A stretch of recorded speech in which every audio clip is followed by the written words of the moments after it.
জলবিদ্যুতের জন্য দক্ষিণ Asia grid তৈরির আহ্বান প্রধান উপদেষ্টার। শেখ মুজিবকে জাতির পিতা বলা মূল সংবিধানের পরিপন্থী মত অ্যাটর্নি জেনারেলের। ঢাকা উত্তরের সাবেক মেয়র আতিক 5 দিনের রিমান্ডে। ট্যাক্স কমিয়েও নিত্যপণ্যের দাম কমানো যাচ্ছে না, আক্ষেপ অর্থ উপদেষ্টার। চতুর্থ শিল্প বিপ্লবে চাকরি হারাতে পারেন 54 লাখ বাংলাদেশি। অবৈধ অভিবাসীদের নিজ দেশে ফেরত পাঠাতে ট্রাম্পের আল্টিমেটাম। টেস্টকে বিদায় জানালেন ইমরুল কায়েস। স্বাগত জানাচ্ছি কালের কণ্ঠ সংবাদে। আপনাদের সাথে আছি আমি সাজিয়া ইসলাম। এতক্ষণ শুনছিলেন সংবাদ শিরোনাম, এবারে বিস্তারিত।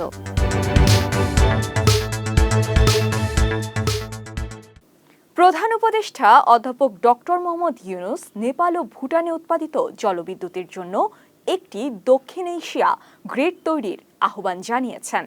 বুধবার বাকুতে জলবায়ু সম্মেলনের ফাঁকে সোশ্যাল বিজনেস গ্রুপের সঙ্গে এক বৈঠকে প্রধান উপদেষ্টা একথা বলেন।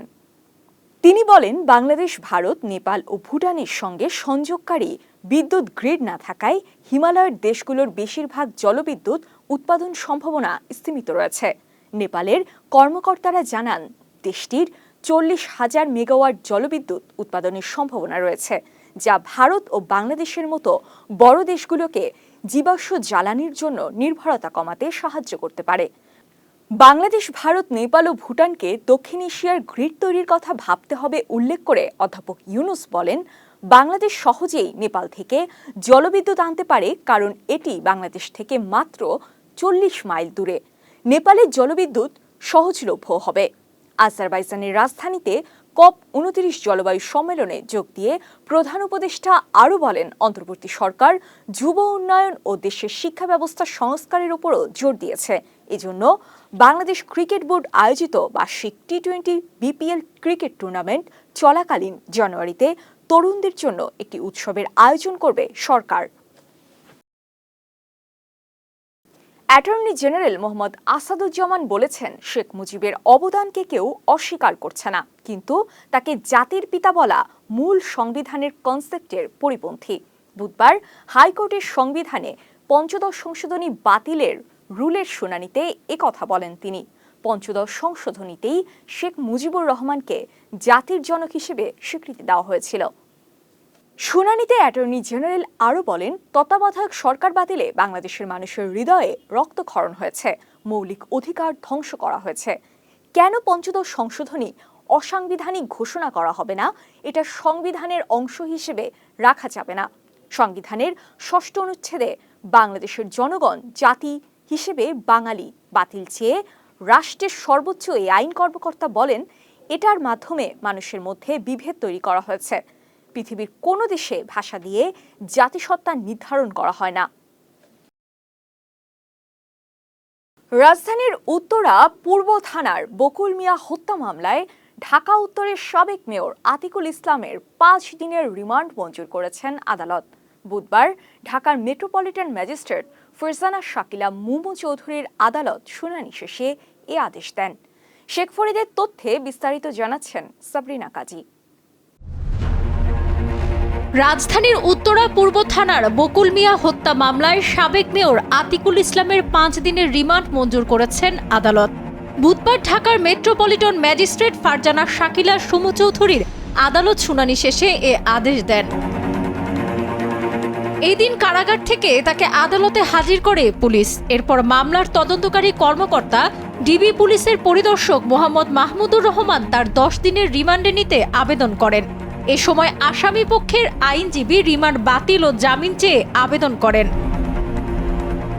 ঢাকা সিটি কর্পোরেশনের উত্তরের সাবেক মেয়র আতিকুল ইসলাম এবং সাবেক মন্ত্রী কৃষিমন্ত্রী উপাধ্যক্ষ আব্দুল শহীদ, জাসদের সম্মানিত সভাপতি সাবেক মন্ত্রী হাসানুল হক ইনু, মোহাম্মদপুরের সাবেক এমপি সাদেক খান এবং সুপ্রিম কোর্ট বারের নির্বাচিত সাধারণ সম্পাদক, ঢাকা বারের সাবেক সাধারণ সম্পাদক এবং আপিল ডিভিশনের সিনিয়র অ্যাডভোকেট মমতাজউদ্দিন মেহেদি এবং 2 জন সচিব এবং সচিবের ছেলেকে নিয়ে আসা হয়েছে। বিজ্ঞ আদালতে উপাধ্যক্ষ আব্দুল শহীদকে 3 দিনের রিমান্ড দিয়েছেন এবং সিনিয়র অ্যাডভোকেট মমতাজউদ্দিন মেহেদিকে 2 দিন রিমান্ড মঞ্জুর করেছেন এবং সচিব এবং সচিবের ছেলেকে 3 দিনকে রিমান্ড মঞ্জুর করেছে। আমরা বিজ্ঞ আদালতে বলেছি যে আজকের যে আসামিরা, এই আসামিরা উপরোক্ত ঘটনার সাথে কোনো সম্পৃক্ত না এবং জড়িত না, এবং শুধু তাদেরকে রাজনৈতিক কারণে এই মামলায় সম্পৃক্ত করা হয়েছে। এই মামলাগুলি যে সম্পৃক্ত করা হচ্ছে, যা মানবাধিকারের প্রশ্ন লঙ্ঘন এবং সংবিধানের লঙ্ঘন, এবং শুধু সাবেক সরকারের মন্ত্রী ছিলাম, এমপি ছিলাম, মেয়র ছিলাম, সেই কারণেই আমাদেরকে এই মামলায় সম্পৃক্ত করা হচ্ছে। আমরা এই বিজ্ঞ আদালতে যে জাজমেন্টগুলো দিয়েছেন, আমরা সেই জাজমেন্টের সংক্ষুব্ধ এবং বিক্ষুব্ধ। আমরা প্রতিটা জাজমেন্টের বিরুদ্ধে উচ্চ আদালতে যাব এবং উচ্চ আদালতে আমরা সেই সাবমিশন পেশ করব। আশা করি আমরা বিজ্ঞ আদালতে এই উচ্চ আদালতে আমরা ন্যায় বিচার পাবো, তাহলে ন্যায় বিচার প্রতিষ্ঠিত হবে। অন্যদিকে রাষ্ট্রপক্ষ জামিনের বিরোধিতা করেন। উভয় পক্ষের শুনানি শেষে আদালত জামিন নামঞ্জুর করে রিমান্ডের আদেশ দেন। ফ্যাসিস্ট হাসিনা সরকারের সাবেক মন্ত্রী, অবৈধ মন্ত্রিসভা আর অবৈধ মন্ত্রী, আরেকটি মামলায় আপনারা জানেন যে ঢাকা উত্তরের সাবেক অবৈধ মেয়র আতিকুল ইসলাম, তাকে উত্তরা পূর্ব থানায় একটি মামলায় ৩/৯/২৪, এটা একটি হত্যা মামলা। এই মামলায় তদন্তকারী কর্মকর্তা তার বিরুদ্ধে আজকে 10 দিনের রিমান্ড প্রার্থনা করেন এবং তার আইনজীবীরাও তার জামিন চেয়ে এবং রিমান্ড বাতিল জামিন চেয়েছেন। বিজ্ঞ আদালত উভয় পক্ষের বক্তব্য শোনার পরে তার 5 দিনের রিমান্ড মঞ্জুর করেন এবং আতিকুল ইসলামকে আরও 2টি মামলায় উত্তরা পশ্চিম 30/9/24 এবং উত্তরা পূর্ব 4/8/24, এই 2টি মামলাও, একটা হত্যা মামলা আর একটি হত্যা চেষ্টার মামলা, এই 2 মামলায় তাকে এজাহারকারী আসামি হিসাবে তদন্তকারী কর্মকর্তা এই মামলায় গ্রেপ্তার দেখানোর জন্য আবেদন করেন এবং 2টি মামলায় তাকে গ্রেপ্তার দেখানোর আবেদন মঞ্জুর করা হয়। মামলার সূত্রে জানা গেছে 18 জুলাই রাজধানীর উত্তরা পূর্ব থানাধীন এলাকায় বৈষম্য বিরোধী ছাত্র আন্দোলনে অংশ নেন ভুক্তভোগী বকুল মিয়া। এ সময় এলোপাতাড়ি গুলি তার মাথায় লাগে। পরে 19 জুলাই চিকিৎসাধীন অবস্থায় মারা যান। এ ঘটনায় ভুক্তভোগীর স্ত্রী মনিকা আক্তার বাদী হয়ে রাজধানীর উত্তরা পূর্ব থানায় হত্যা মামলা করেন। নানা পদক্ষেপ নেওয়া সত্ত্বেও নিত্যপণ্যের দাম কমছে না বলে জানিয়েছেন অর্থ উপদেষ্টা ডক্টর সালেউদ্দিন আহমেদ। তিনি বলেন, বাজারে এত বিশৃঙ্খলা সৃষ্টি হয়েছে যে এনবিআর অনেক সুবিধা দেওয়া সত্ত্বেও দাম কমছে না। ট্যাক্স কমিয়েও নিত্যপণ্যের দাম কমানো যাচ্ছে না।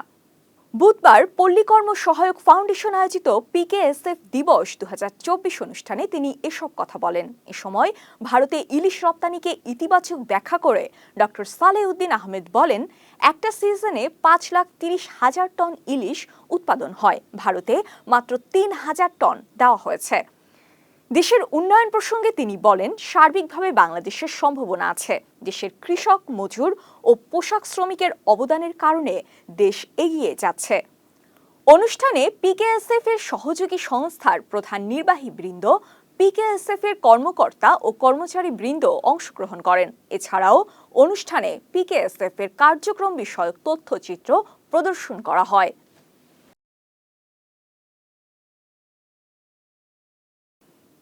চতুর্থ শিল্প বিপ্লবের ফলে বাংলাদেশের প্রায় 54 লাখ কর্মী চাকরি হারাতে পারেন। সরকারি সংস্থা A2I এবং আন্তর্জাতিক শ্রম সংস্থা ILOর গবেষণার এ তথ্য উল্লেখ করে বিশেষজ্ঞরা বলছেন, চতুর্থ শিল্প বিপ্লবের ফলে বাংলাদেশের অর্থনীতিতে নানা আশঙ্কার পাশাপাশি সম্ভাবনাও রয়েছে। বিস্তারিত ময়ূক ইসলামের প্রতিবেদনে।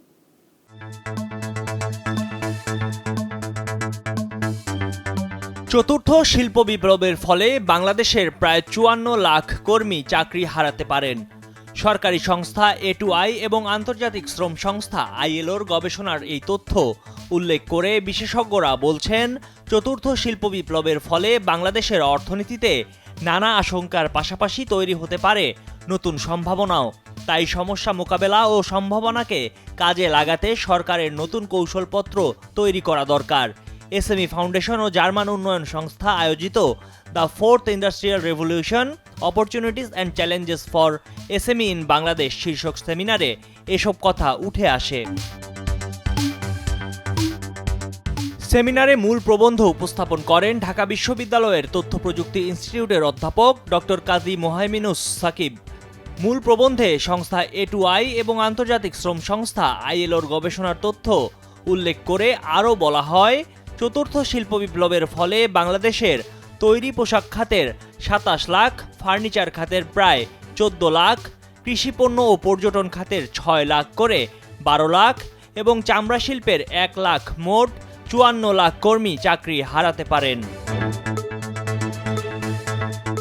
বিশেষজ্ঞরা বলেন, বাংলাদেশের অর্থনীতি ও কর্মসংস্থান তৈরিতে গুরুত্বপূর্ণ অবদান রাখার পরও তথ্য ও যোগাযোগ প্রযুক্তি বা ICT ব্যবহারে এখনও পিছিয়ে দেশের SME খাত। এ অবস্থায় চতুর্থ শিল্প বিপ্লবের চ্যালেঞ্জ মোকাবেলায় নতুন কৌশলপত্র তৈরি হলে SME খাতের পণ্য রপ্তানি, নতুন বিজনেস মডেল তৈরি, এমনকি নতুন কর্মসংস্থানের ক্ষেত্র হিসেবে তৈরি হতে পারে SME খাত।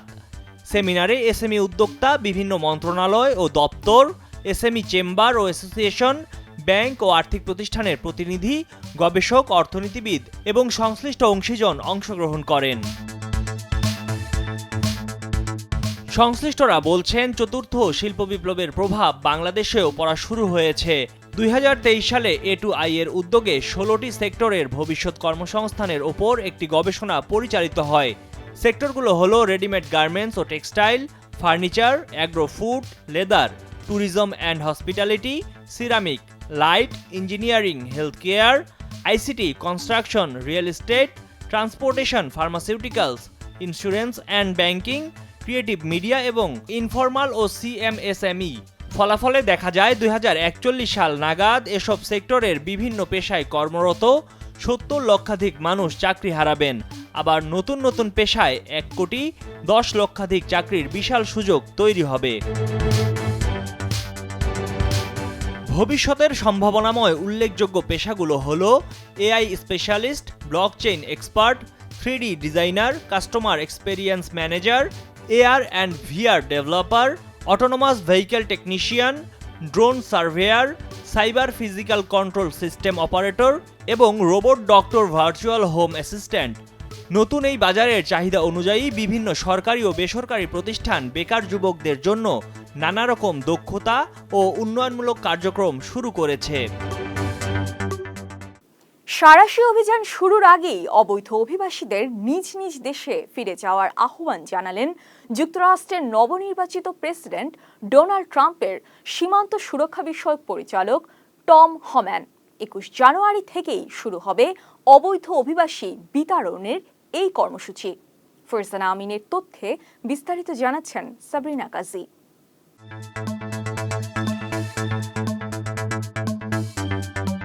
সাঁড়াশি অভিযান শুরুর আগেই অবৈধ অভিবাসীদের নিজ নিজ দেশে ফিরে যাওয়ার আহ্বান জানালেন যুক্তরাষ্ট্রের নবনির্বাচিত প্রেসিডেন্ট ডোনাল্ড ট্রাম্পের সীমান্ত সুরক্ষা বিষয়ক পরিচালক টম হোম্যান। সোমবার গণমাধ্যমে টম জানান, ঢালাওভাবে গ্রেপ্তার ও বহিষ্কারের প্রক্রিয়ায় স্থানীয় প্রশাসনের সহযোগিতা না পেলে ন্যাশনাল গার্ড অথবা সেনাবাহিনীর সাহায্য নেওয়া হবে। আর যারা নানা অপরাধে কারাগারে আছেন তাদের সেখান থেকে হাতকড়া পরিয়ে নিজ নিজ দেশে পাঠিয়ে দেওয়া হবে। 21 জানুয়ারি থেকেই শুরু হবে অবৈধ অভিবাসী বিতরণের এই কর্মসূচি। গত নির্বাচনে ভোটারদের ম্যান্ডেট অনুযায়ী এই কার্যক্রম পরিচালিত হবে বলে উল্লেখ করেন টম হোম্যান। আইসের পরিচালক হিসেবে প্রেসিডেন্টের এই মনোনয়ন US সিনেটের অনুমোদনের প্রয়োজন হয় না। টম হোম্যান আরও জানান, নানা অপরাধে জড়িত থাকা অবৈধ অভিবাসীরা 20 জানুয়ারির পর এক মুহূর্ত সুযোগ পাবেন না যুক্তরাষ্ট্রে বসবাসের। তাই এখনই সময় হচ্ছে স্বেচ্ছায় নিজ দেশে ফিরে যাওয়ার। কারণ ওইসব অবৈধরা কোথায় রয়েছেন সেটি প্রশাসনের অজানা নয়। সামাজিক ও জাতীয় নিরাপত্তার স্বার্থে এসব বিদেশিকে তাড়িয়ে দেওয়া জরুরি হয়ে পড়েছে বলেও জানান টম। ট্রাম্প প্রশাসনের এমন কঠোর মনোভাব প্রসঙ্গে ইমিগ্রেশন অ্যাটর্নি মঈন চৌধুরী একটি গণমাধ্যমকে জানান, যারা রাজনৈতিক আশ্রয় প্রার্থনা করেছেন সিদ্ধান্ত ঝুলে আছে, তারা ট্রাম্পের কঠোর নীতির আওতায় নন। শুধু তারাই ঝুঁকিতে পড়বেন যাদের স্ট্যাটাস অ্যাডজাস্টমেন্ট আবেদন নাকচ হয়েছে। অ্যাসাইলামের আবেদন নাকচের পর বহিষ্কারের আদেশ জারি হয়েছে। এছাড়া বেআইনিভাবে সীমান্ত অতিক্রমের পর অভিবাসনের মর্যাদা নিতে এখনো কোনো আবেদন করেননি তাদেরও ছাড়তে হবে যুক্তরাষ্ট্র। তাই ট্রাম্প প্রশাসন কঠোর পথে হাঁটার আগেই সংশ্লিষ্টদের অভিবাসন আইনজীবীর পরামর্শ অনুযায়ী পদক্ষেপ নেওয়া উচিত বলে জানান মঈন চৌধুরী। গত 2 দশকের বেশি সময় ধরে যুক্তরাষ্ট্রে অবৈধভাবে বসবাসরত 1.25 কোটি অভিবাসীর মধ্যে লাখখানেক বাংলাদেশীও রয়েছেন। তারাও দুশ্চিন্তায় পড়েছেন ট্রাম্পের বহিষ্কারের হুমকির পরিপ্রেক্ষিতে। এদিকে নতুন পররাষ্ট্রমন্ত্রী হিসেবে ফ্লোরিডা অঙ্গরাজ্যের সিনেটর মার্কো রুবিওকে নিয়োগ দিতে যাচ্ছেন ডোনাল্ড ট্রাম্প। এটা হলেই প্রথম ল্যাটিনো বংশোদ্ভূত কোনো রাজনীতিক যুক্তরাষ্ট্রের পররাষ্ট্রমন্ত্রী হবেন। একসময় জাতীয় দলের নিয়মিত মুখ তারকা ওপেনার ইমরুল কায়েস সাদা পোশাকের ক্রিকেটকে বিদায় বলছেন। একই সঙ্গে টেস্ট ও প্রথম শ্রেণীর ক্রিকেট ছাড়ার ঘোষণা দিয়েছেন তিনি। সামাজিক যোগাযোগ মাধ্যমে একটি ভিডিও পোস্ট করে এ ঘোষণা দেন ইমরুল। আনুষ্ঠানিকভাবে আগামী 16 নভেম্বর প্রথম শ্রেণীর ক্রিকেটের শেষ ম্যাচ খেলবেন ইমরুল। তবে সীমিত সংস্করণে খেলা চালিয়ে যাবেন তিনি। সেই সঙ্গে ফ্র্যাঞ্চাইজি লিগও খেলবেন। 2008 সালে দক্ষিণ আফ্রিকার বিপক্ষে টেস্টে অভিষেক হয় ইমরুলের। এরপর দীর্ঘ 16 বছরে ক্যারিয়ারে বাংলাদেশ দলের প্রতিনিধিত্ব করেছেন 39 টেস্টে। 450 ও 3 সেঞ্চুরি রান করে মোট রান করেছেন 1797। অন্যদিকে প্রথম শ্রেণীর ক্রিকেটে টেস্ট খেলেছেন 137টি, রান করেছেন 7930। 2750-র বিপরীতে সেঞ্চুরি হাঁকিয়েছেন 20টি। ক্যারিয়ারের শেষ ম্যাচে পরিসংখ্যানটা বাড়ানোর সুযোগ থাকছে তার। আজকের কালের কণ্ঠ সংবাদ এ পর্যন্তই। কালের কণ্ঠের সবশেষ সংবাদ পড়তে ভিজিট করুন www.kalerkontho.com। ফেসবুকে সংবাদের ভিডিও ও অনুষ্ঠান দেখতে ভিজিট করুন facebook.com/kalerkontho এবং facebook.com/kalerkontho ডিজিটালে এবং ইউটিউবে ভিডিও স্টোরি দেখুন আমাদের ইউটিউব চ্যানেল কালের কণ্ঠ এবং কালের কণ্ঠ ডিজিটালে। সাথে থাকার জন্য ধন্যবাদ।